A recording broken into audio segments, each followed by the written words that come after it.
Welcome to Blizzard Fire. We hope this video helps fire up your solution. You start by proving the phone supports NFC and enabling it. Check the model and settings quickly. Once done, make sure battery saver is off because it can suspend NFC. Then open connection and sharing and switch NFC on. Select the tap to connect mode so the phone will act as a reader or card. You're now ready to move to pairing a tag or terminal. Next, we'll configure the app and perform a proper tap procedure to complete communication. Now you configure the action. Open the relevant NFC-capable app such as Google Pay or a tag writer.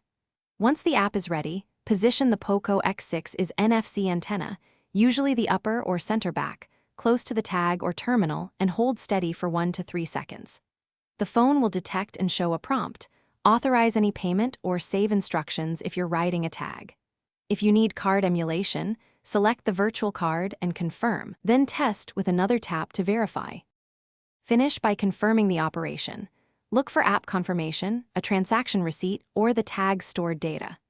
If the phone fails to detect the tag or terminal, make sure there's no thick case, metal, or magnets interfering. Clean both surfaces and try repositioning the antenna.